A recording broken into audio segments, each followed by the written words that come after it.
It's time for the Daily Stand Up Podcast presented by Agile Dad with your host, Lee Henson. Without any further ado, let's get started. I've noticed a fervent excitement lately around some of the stable podcast episodes that I've been doing. So I thought it would be appropriate to jump back in and do another episode about stable.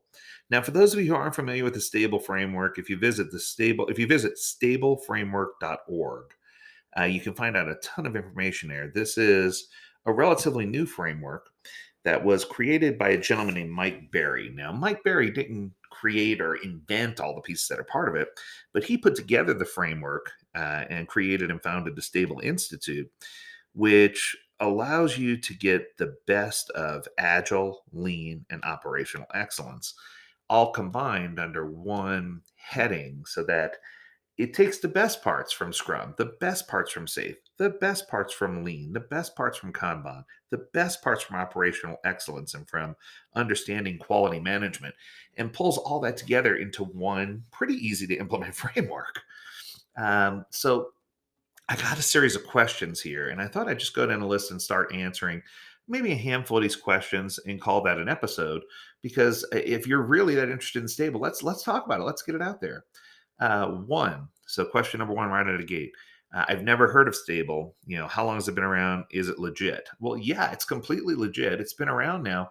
It's been in the process of, how should I put it, incubating, probably for the last several years. But now it finally reared its head and said, "Okay, I'm ready for the show. I'm ready to come out and actually start doing things." And the thing that's amazing is the companies that have embraced it so far and have given it a shot have always said that they've found some level of improvement. They've always found something better. So that's good news. So obviously stable works, or else the companies that are doing it wouldn't be trying. And I think that it's had its run as a beta test, so to speak. So now you're going to get the absolute best parts of stable, the parts that actually work. All right, let's go to the next one. What type of environments are good for stable? What type of industries or environments? Good question. So I've seen stable work in any environment where there is a need for, no pun intended, stability, where you want to do agile, but you're in that phase where you're just not feeling, the fail early, fail often, fail fast, fail always mentality, or safe, where you're just constantly trying to scale and get bigger and bigger and plan everything at the highest level and weighted shortest job first. Stable tends to fill in that gap and be the sweet spot for industries like banking, legal, finance, regulatory, any type of IT, software development, any type of military, government, especially works well in government, DoD, Department of State, military, Health and Human Services, CDC. These are all places where stable has been proven to be more effective than agile alone. What I can tell you is most industries have a place for stable. Now, as I advise with the implementation of any other framework at all, it is important for you to understand and know that it's not a one size fits all model, that you have to sculpt stable to match your culture and to match your goals and where you're trying to go in order for it to be effective in your organization. So there are stable has a lot of moving parts, but the good news is it's not so heavy that it's hard to lift. So unlike traditional project management where it's really heavy and hard to lift, unlike agile where it's, do what you need to do, choose your way of working and just get it done. And unlike lean where it just focuses on process of getting things through and, building in quality, the stable framework takes the best pieces of each. It focuses on customer value, iterations, Kanban boards, reviews, empirical learning, retrospectives, empowerment. It talks about the importance of cross functional teams and respecting people, the importance of continuous integration and continuous deployment, and continuous exploration.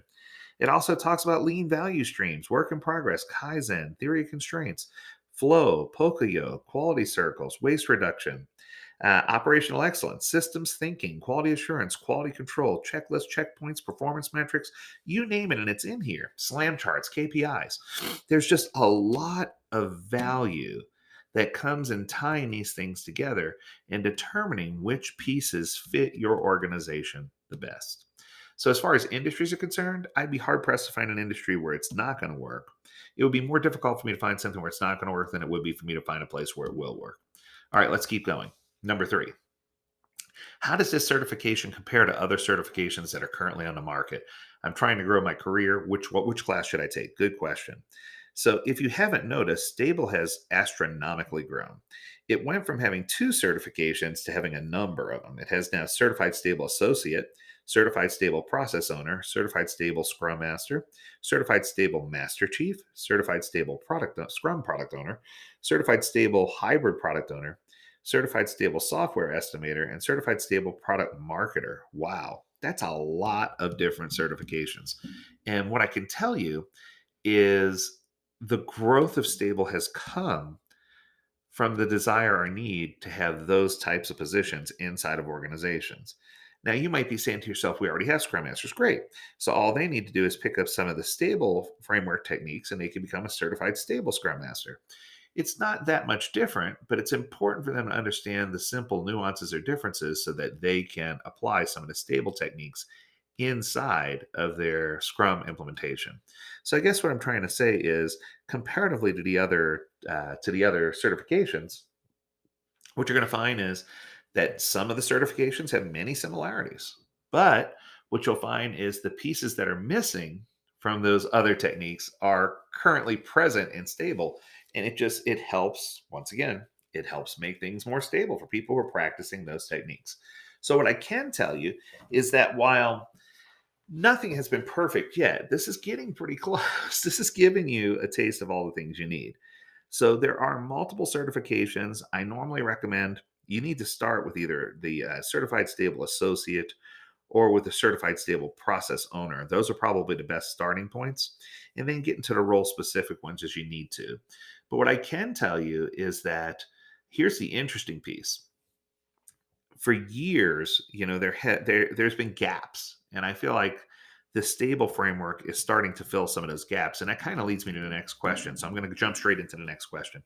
The next question, and this will probably be my final one, says, there's been a lot of buzz around a stable framework within the government sector, within the military, within the DoD. And the question is, does this replace any of the current teachings that we have? Does it replace any of the current certifications that are out there? And I've gone on record and said, as much as I love my PMP, I am a PMI PMP certified project manager. I am a certified Scrum trainer. I have been doing project management for as many years as many of you have been alive. And what I can tell you is that there is a place, and I said this quote and it shocked people. There is a place for stable in this arena. And the place, it kind of sits in a good position. Here's the position where safe sits. So, traditional project managers, or a lot of organizations, love the stability that comes from traditional project management, whether it's Gantt charts, flow, whether it's keeping track of things, risk assessment, those type of things. But many organizations struggle because traditional project management just doesn't move fast enough. Then there are other organizations that go full hog agile because they're trying to get the flexibility and the speed of trying to do what they need to do, but they're missing critical little small pieces and parts to help them really stabilize what they're trying to do. So I guess what I'm trying to say is, I have gone on record and said that I believe that some of these stable certifications could even come across and replace what the government needs when it comes to like PMP. So where they're requesting, you need to have knowledge of the PMP. I really think stable could replace some of those certifications because stable really does a good job of promoting the things that are necessary in order for you to be successful without going too crazy. So for me, stable is it is a staple. So stable should be a staple in your stable. Oh, that was confusing. So if you have a project management stable of tools, stable framework should be a staple in your stable of tools. Wow, that was like Inception. But what I can promise you is this. I've known Mike Berry for years. I've heard about the stable framework a while back, and so I am a certified stable process owner. I'm also a certified stable master chief, and I'm also a certified stable trainer. And what I can tell you is these things are amazing. And I've helped Mike, with some of the ideation around creation of some of these other certifications and getting them out there. And what I can tell you is I'm excited to see where these certifications go, because I definitely don't feel they're in direct conflict with any of the other certifications that exist. While they support them and lift them up, I think that they could be a suitable replacement for some of those certifications over time. So if you haven't already taken a look at the Stable Framework, I encourage you to do so. Stableframework.org. It's a great tool. And that's going to do it for today's episode. If you have questions about Stable or anything else that's going on, you can visit us at agiledad.com. We would love to have you research, find out what you need to know, and follow up with some questions. We're ready to talk to you and answer your questions. And as always, we encourage you to stay healthy, stay well, and stay agile, my friends. Until next time, do take care.